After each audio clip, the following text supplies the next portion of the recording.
Hello, I'm Barrie-Louise and welcome to my show, The Women's Connection. The Women's Connection is a program about women and challenges and obstacles that they've had in their lives. But more important, it's what they've done about it. Today, I have 4 guests. They all have a common interest, a hobby, and a common cause that they're all involved in. I'd like to let them introduce themselves as well as tell you what their professions are. And I'd like to start with Sandra. Hi, I'm Sandra Jackson. I'm in sales and I work for a major bank. Hi, my name is Joe Taminia. I'm a limousine owner-operator. Hi, my name is Phyllis Germano, and I used to own a lingerie business, and now I'm in merchandise sales. Hi, I'm Stu Fearman. I'm a practicing dentist in Queens, New York. And you're probably all wondering what everybody has in common. Well, it's amazing what they do. I mean, look at these people. They're normal. They have a normal profession. And what else can I tell you about them? But they're pretty special people with a special common interest. So if you'll just wait 1 second while we finish rolling in. And as you can see, yes, they are all bikers. And here they are in their biking uniforms. This is great. Sandra, would you like to just tell us how long you've been biking? 4 years. And I've been riding over 30 years now. 30 years, wow. Phil? And I've been riding for 20 years. Only 15 years for me. Oh, you're a youngster in the group. Okay. And Joe, besides being a limousine owner, what got you involved in this, well, rather what got you involved, but what position do you hold in the New York group? I'm the director of the New York City chapter of the Harley Owners Group. Mm-hmm. And Phyllis, what is your role? And I'm the Lady of Harley officer for the same group. Now, I understand that you have a special event coming up. I have a special event coming up in May that from owning a lingerie store, I saw a lot of women that I had to fit for prosthesis and got involved with breast cancer. So we now have the Bikers Against Breast Cancer Run, which is going to take off from the Harley Davidson of New York City shop on May 7th. Oh, wonderful. Now, Joe, Phyllis, how did this all come about? Well, my first thing that I was asked to do as the Lady of Harley officer was put something together, something that was special. And I guess Joe can tell it better than I can. Joe, would you like to share with us?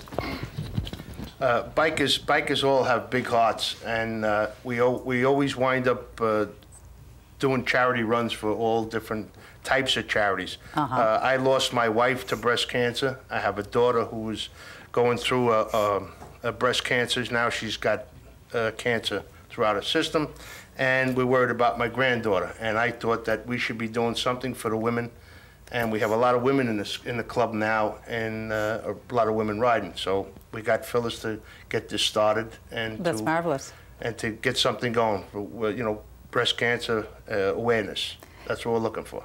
Okay, and is this the second run or is this the first run? This will be our second run. This will be our first one was a success. It rained that day, and we still came out with over 200 bikers. That's marvelous. And what are you looking for this year? This year we anticipate at least 600 to 800 bikers. If we have the weather is with us, we'll turn out that many. Okay. And Stu, how come you're involved in all this? Well, about 5.5 years ago, I was having an examination by my physician and had a dark spot on my chest. And he gave me a boot in the backside and said, I don't like the looks of it. Are you going to wait for it to get crusty? Are you going to wait for it to bleed? And he said, just get it off. And it turned out to be a malignant melanoma, very early stage. And you were very fortunate. Yeah, I am. And I thank God that I was lucky, and I want to try to help others. Mine was plainly evident on the surface, and for women, it's much harder for them to notice. So I figured that whatever I can do to help, I'm going to try. Great. Well, that brings us back to Sandra, our special guest here, and her story. And she has done some miraculous things. Plus the fact in the past year and a half, she's had over 7 different ailments. And she's willing to talk about them and explain to us what's going on in her life at this point in time. And I want to welcome Sandra again. And what has happened to you in the past 3 years within a short period of a year and a half? Okay, I've gone through a divorce. My father got sick. then my son got shot, then I had a heart attack, then I had my gallbladder removed, and then the final, which was the straw that broke the camel's back, I found out that I had breast cancer. My goodness, all that in a year and a half? Yeah, all of that. But I'm here to say that with good friends and family, I was able to pull through it. That's enough to last a lifetime. How did you feel going through this? Well, I couldn't believe it. I really felt that it was a bad dream because you don't hear things like this. You don't hear that people get sick right behind each other, you know, and it was really a shock to me. I couldn't believe it. I would go to work and then I would get sick, and then I would go to work and then I would get sick. I didn't know what was going on. I really didn't know. I can imagine. Yeah. Well, let's concentrate on your last bout, or whatever you know, situation. Yes, okay. All right, okay. And that is breast cancer. Yes. How did you discover that you had breast cancer? Well, I was doing a self-examination. I had just finished taking my shower, and I did a self-examination, and I noticed this mass. It wasn't a lump, it was a mass. And I asked my boyfriend, Paul, I said, just feel this, you know. And of course, you know, so he helped me out and he said, what is that? And I said, well, I'm going to find out. So when I went to the doctor, I didn't say anything to him. I just wanted to see if he felt the same thing that I did. And he said the same thing that I said. What is this? Well, how big was this mass that you're talking about? It was as large as my hand. Well, wait a second. Let's back up a second. Okay. If it's that large, wouldn't you have some indication, or wouldn't you, I'm sure you have yearly mammograms. Right. But how could it show up just like that you just don't notice it? I don't know how it came up. I do know that I was very uncomfortable. My breast was uncomfortable for a while. It was like really irritating me, and I didn't pay it any attention. You know, I monitored it. I didn't feel anything. And then all of a sudden, in October, I felt this mass, and that's when I had gone to the doctor, and he right away told me to go get a mammogram. Well, what did he feel was the root of all this? I mean, if this happened so quickly. Well, they felt that because I was under so much stress that my body was just breaking down because I was tired, even though I was putting on a good front. I was just tired, and my body was telling me it's time for you to rest. Well, were you frightened at this point? No, not really. I knew something was wrong, but breast cancer, that was the furthest thing in the back of my mind. You know, me, no, I didn't think that. You know, I knew of breast cancer, but I didn't think that it was me. I didn't think it was a disease for me. Well, what happened when you went in for a mammogram? Well, when I went in for the mammogram, with no exaggeration, they turned me every which way but loose. They did 7 different positions of my breasts. Wow. And while they were doing that, I did not know at that time that the technician was on the phone speaking to my doctor to have me set up right away to have a biopsy done. Were they really surprised, or were they... how did they feel, or what was the reaction from these people?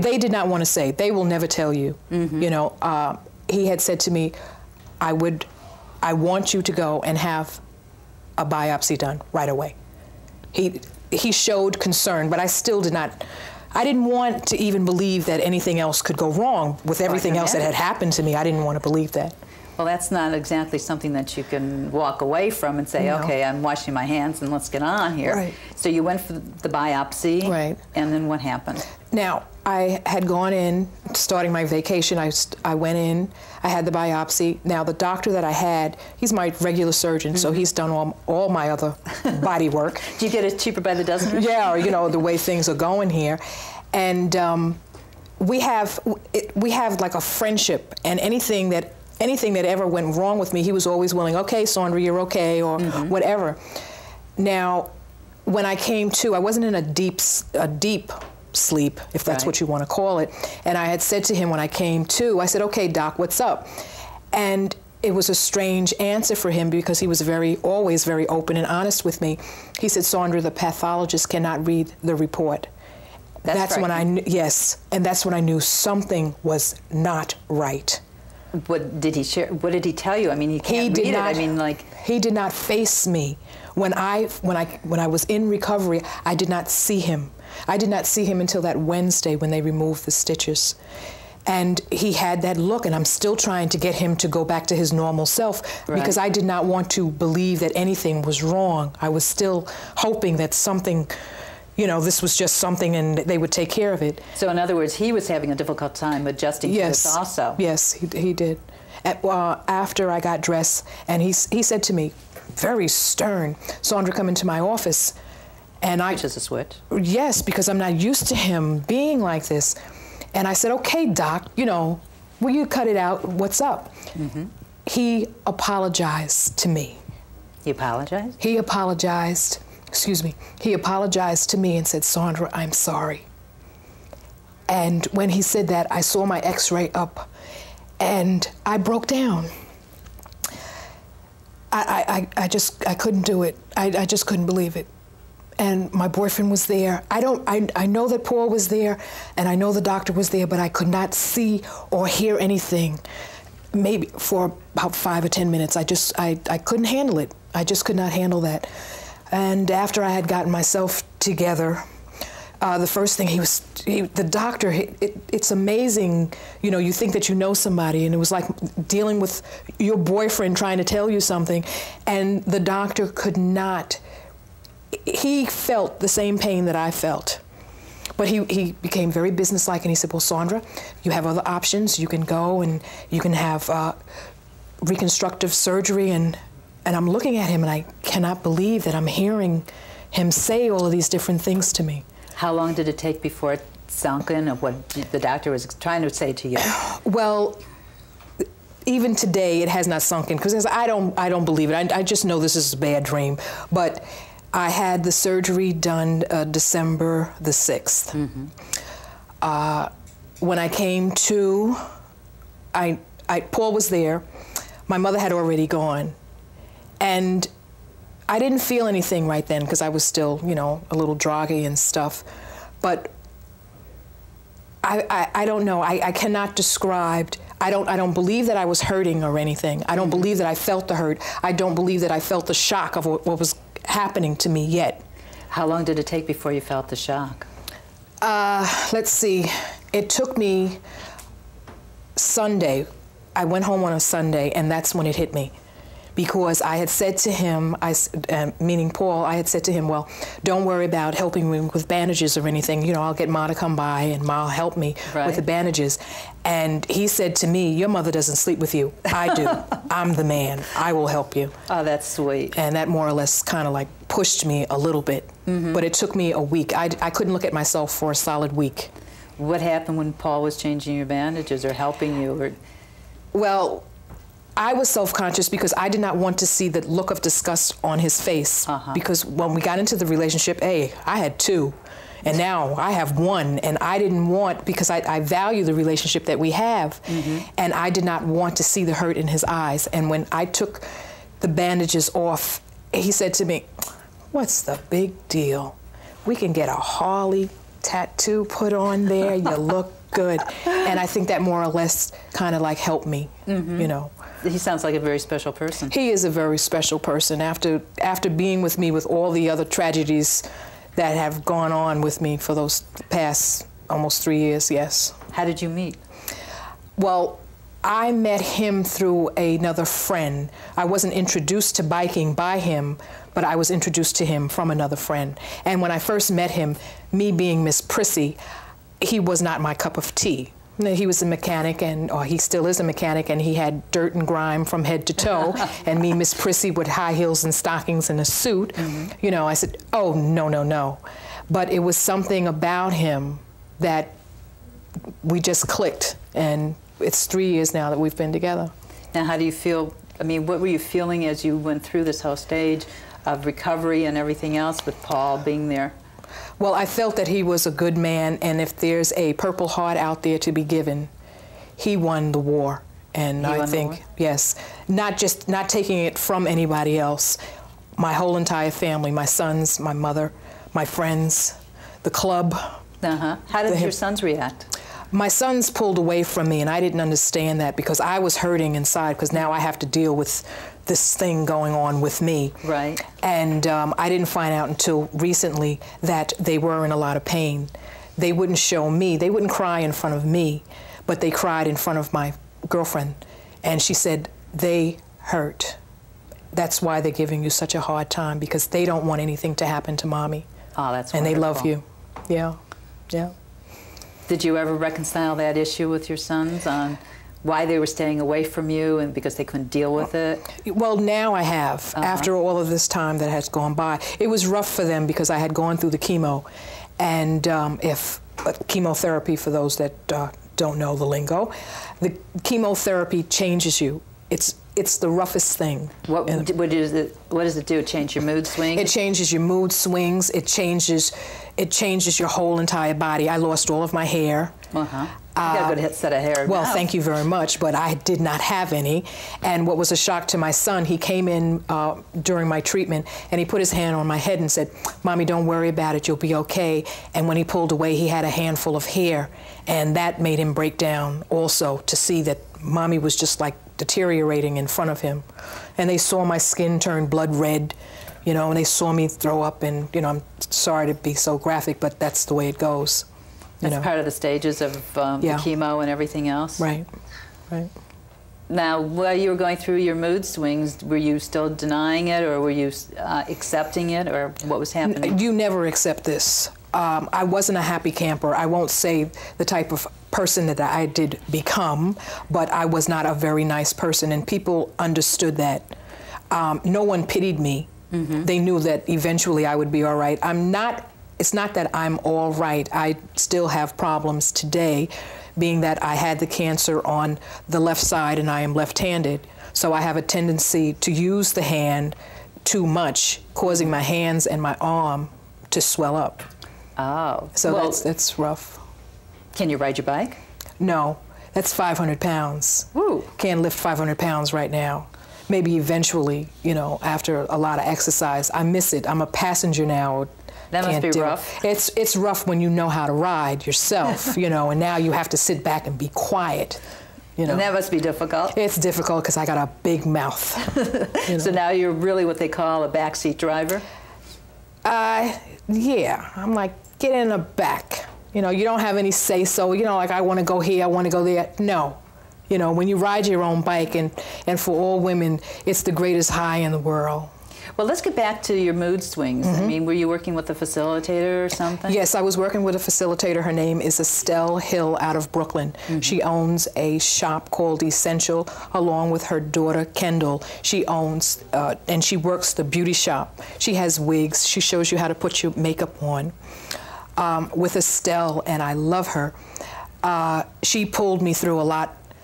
I would call her and I would say things to her, and she understood without me even saying. I would just say, Estelle, and she said, Sandra, I understand. You will be all right. She said, yes, you are entitled to get angry, but you will be all right. Let people know how you feel. Don't hold it inside. How long were you angry for? I understand you're still angry, but I mean, let's just say the bulk of your anger that was building up. Well, let's say that lasted for about 1.5 years. Now, remember, I'm still going through a rough divorce. While I was going through all of this, I was still in the midst of going back and forth to court.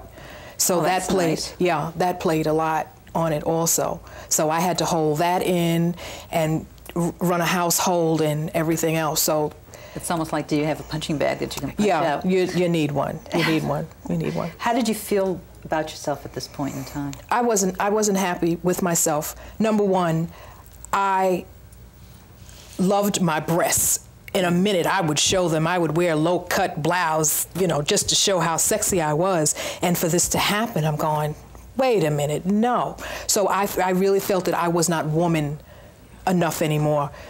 But then with Paul treating me the same way that I was, he told me, you were paying, before. You're still one now, so it doesn't make any difference to me, you know, so that's how it worked. But you're still pretty sexy, though. That's what he said, and as long as he keeps that up, I'm okay. That is fantastic. And what is the prognosis now? I mean, as far as how long it takes to, you're out of the forest, you could say, or over the hurdle? Well, you're never out of the forest. I don't want to bring anybody's name up again, but someone that's very, very close to me. She has now a recurrence of the cancer after 7 years. So I made my year, but you never know when it can come back. That's the only problem with this. And you still go back for yearly checkups, and how's your doctor? Well, no, it's beyond, it's not yearly checkups. I'm in the doctor's office maybe twice a month because the body has now broken down. I don't have the same, body that I had before, so any ailments magnify themselves. So I'm constantly in. I have a little hoarse voice now because I've gotten sick, and it takes me a longer time to get rid of colds or whatever. And you're not working at this moment in time? No, I'm still out on disability now, trying to get my head together. Well, it looks like you're doing pretty good. I'm trying, because I feel that other people look at me. So I'm trying to give what Estelle gave to me, I'm trying to give to someone else. And okay, so you've been involved in the bike run also? Yes, last year, that was our first bike run, and I felt so good because that was the first time that I had been on the bike since I got sick. And why I felt so good is because when we met in the park, a few of the guys came over and they said, Sandra, congratulations. I was hurting, but I wanted to do this for all the other women out there that couldn't do it. So that's why I was there. And I'm appreciative to the guys. They sent me a beautiful bouquet of flowers while I was sick. They call me. They don't pity me. I understand what Joe is going through. He has always said to me, if you want to call me, you call me. If you need me, I'm there. Phyllis and I are like sisters. Stu, I've known Stu. I know Stu through the club, but now I'm starting to, to get to know everybody. So we're like a close-knit family. We cuss and fuss and carry on, And, so it's we're sisters and brothers. Hey, that's it. It's gotten you to bond in a different way that you probably would have never done before. Well, yes, on that sense, we have that bond because we're bikers, if you want to call us bikers. What do you really call yourself? I call you bikers. What do you call?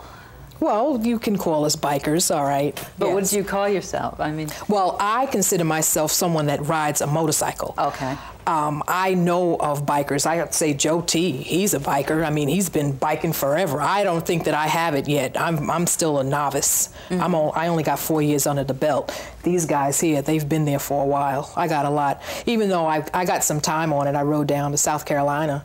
That's my longest distance. Well, you can't even get me out of the driveway.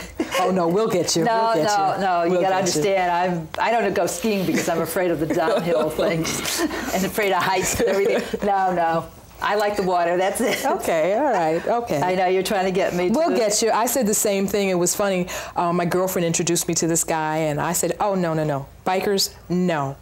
And when I got on the bike, no exaggeration, ladies, that feel between your legs, unbelievable. Well, you've already preempted my question that I was going to throw out there, everybody. Yes, yes. Okay, why don't you tell us how you feel? Well, wait a minute. I want to end with you because I already got a jest of how you feel at the end here. Yes. Joe, well, wait a minute. I got a great idea. Why don't you tell us a little bit about the jackets and the pins that you wear? Where are they? What do they signify here? And what are your handles are all different here? Yes, I'm AJ. I got that from one of my customers when I was working. What does it stand for? It stands for Action Jackson. He felt that anytime he came into the bank and he had a problem, I jumped right on it and got it done. So it stayed, so they call me AJ. The AJ. Yeah. And just briefly, what are the... Well, these are different runs that I have been on, different places that I've been on I have a friend of mine, he was in the service, I wear his pin, and... So you've got quite a collection. Yes, here. And this is the special one right here. When you see this, that's for us. That's marvelous. Yes. Oh, great. Yeah. Joe, why don't you tell us a little bit about what your handle is and also some of the emblems that you're wearing?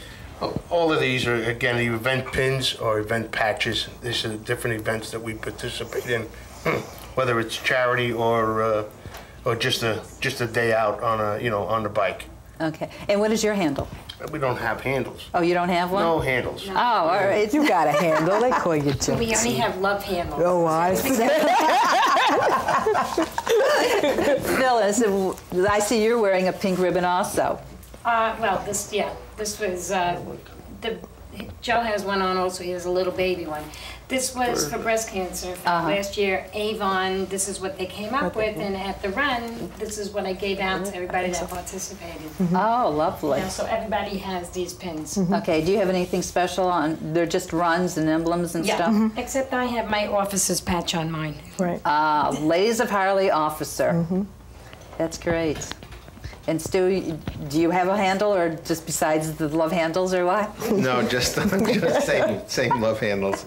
But most of my pins are have to do with things that I've been involved with, and going back even to when I was in the Navy in 1966, a copy of the Vietnam Award. Oh, wonderful. We also support, other things such as the POWMIA runs and Toys for Tots. Now this you is can see those on Sandra's, as a matter of fact. She has one right there. There's quite a few different runs that you're all involved with. Let me just ask you one thing. Okay, how do you feel? Because we already know what Sandra's leading to. But how does everybody feel? Stu, why don't you start with how you feel when you ride? Just riding is like therapy. It's the greatest relaxation. You feel like it's like skiing down the mountain with no cares, no worries. You're totally alone, but you're all together. And it's just wonderful. Phyllis, how do you feel when you ride? Well, I feel that it is the ultimate high to ride a bike. If you really can't explain the feeling that you get, you just are there. You're just there? And you're all by yourself. Joe, how do you feel? Or what? I should really ask why everybody got involved, but go ahead. Okay, that's the thing that bonds us together is the medal, and as she put it, between your legs. I mean, it's a high. It's a day out, just by yourself, but yet with people. It just clears your head. It just clears your head after a week of working hard. You look forward to that ride on a Sunday. Wow. Now, Sandra, I believe you said to me that you used to ride your motorcycle to the office. Yes. And well, I always see them with the black leather jackets and the helmets on. Yes. And what did you do? Well, I did all of that. I would leave a little bit earlier, and I would change once I got to work. That's wonderful. Now, let me just ask you real quickly. How do you feel when you ride? It's the best damn orgasm in the world. I think it's, well, I can't answer that one. Thank you so much for joining us today, and I hope we've been able to help you on some of your problems and show you that there is a life after what you've been going through, your traumas. If you'd like to know more about the run, you can contact your local Harley Davidson dealer for the bike run on May 7th. Look forward to seeing you again. Thank you for joining us.